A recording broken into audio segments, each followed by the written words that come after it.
एक रात अपने घर पर टीचर साक्षी अपने स्टूडेंट्स के एग्जाम पेपर चेक कर रही थी। तभी उसके पति संजय उसके बगल में आकर बैठ गया। संजय अपने मोबाइल में मस्त था, गेम खेल रहा था। अचानक साक्षी की आंखों से आंसू बहने लगे। वो जोर जोर से रोने लगी। जब संजय को रोने की आवाज आई तो उसने मोबाइल से बिना आंख हटाए पूछा कि क्या हुआ साक्षी, रो क्यों रही हो? मुझसे नाराज हो क्या? साक्षी बोली, नहीं, मैं तुमसे नाराज नहीं हूं। दरअसल मैंने स्कूल में परीक्षा के तौर पर एसे राइटिंग में एक बहुत ही अच्छा विषय दिया था कि अगर आपकी इच्छा हो तो क्या बनना चाहेंगे। पति संजय जोर से हंस पड़ा। तो इसमें रोने वाली क्या बात है? फालतू में मेरा गेम खराब कर दिया।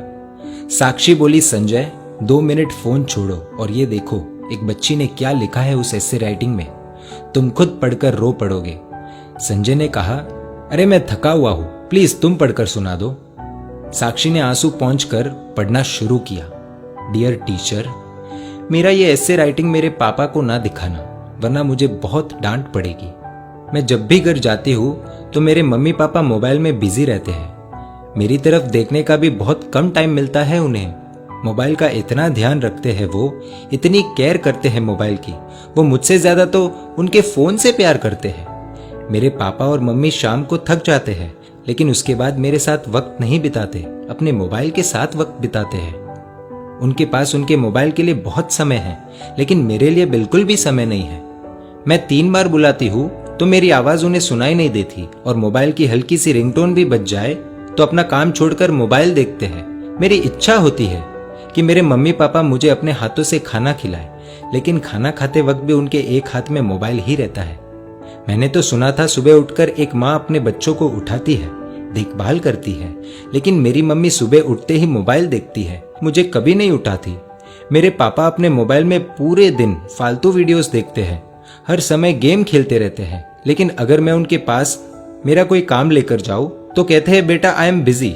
इतना ही नहीं, अब मेरी मम्मी ने खुद के वीडियोस बनाने शुरू कर दिए हैं, इसीलिए कई बार रात में देर से सोती है तो सुबह देर से उठती है। और सुबह जब मेरा टिफिन तैयार नहीं रहता तो मुझे पैसे देकर कहती है कैंटीन में खा लेना। मेरे टिफिन से भी ज्यादा जरूरी मम्मी को उनका स्मार्टफोन है। हाँ, डॉटर्स डे के दिन दोनों मेरे साथ फोटो लेते हैं, और वो मेरे लिए नहीं, अपने अपने स्टेटस में डालने के लिए, जिससे दुनिया को पता चले कि वो भी ट्रेंड के साथ चल रहे हैं। वीडियो कॉलिंग पर अपने दोस्तों के साथ 1-1 घंटे तक बातें करते हैं, लेकिन जब मैं कोई कहानी सुनाने कहूँ तो कहते हैं बेटा इंटरनेट पर सुन लो। वो दोनों ही मेरी आदतें बिगाड़ रहे हैं। फिर कल अगर मैं गलत रास्ते पर चली गई तो पूरी दुनिया मुझे गलत बताएगी। इसलिए मेरा हमेशा से सपना रहा है कि मैं भी एक स्मार्टफोन बन जाऊं। पूरे दिन अपने पापा के हाथों में रहूंगी, रात को सोते समय भी उनके आंखों के सामने रहूंगी, सोने के बाद भी उनका हाथ मुझ पर ही रहेगा। खाना तो नहीं मिलेगा, लेकिन हाँ, टाइम टू टाइम रिचार्ज होता रहेगा, मेरा पूरा ध्यान रखा जाएगा, मुझे खरोच भी नहीं आने देंगे। जहां भी जाएंगे मुझे अपने साथ ले जाएंगे, हमेशा दोनों की आंखों के सामने रहूंगी। संजय थोड़ा भावुक हुआ, लेकिन फिर से अपने गेम में लग गया और साक्षी से बोला कि ठीक है, अच्छा लिखा है, इसमें रोने जैसा कुछ नहीं है। तुम्हें इतनी सी बात पर रोना क्यों आ गया Sakshi? Be strong, come on. तो साक्षी ने कुछ ऐसा कह दिया कि खुद संजय भी अपने आप को संभाल नहीं पाया। साक्षी बोली कि संजय, ये ऐसे जिसने लिखा है वो अपनी ही बेटी है। दोनों के आंसू रुकने का नाम नहीं ले रहे। भागते हुए अपनी बेटी की बेडरूम में गए, देखा कि वो अपने मम्मी पापा की तस्वीर से लिपटकर सो रही है। ये दृश्य देखकर दोनों को रोना आ गया। साक्षी और संजय दोनों ने अपनी बेटी को नींद से जगाया, उसको उठाकर दोनों ने क्षमा मांगी, कहा कि बेटी तुमने हमारी आंखें खोल दी, हमें माफ कर दो, अब से स्मार्टफोन नहीं, तुम हमारी आंखों के सामने रहोगी। पूरे परिवार के लिए बहुत ही भावुक पल था।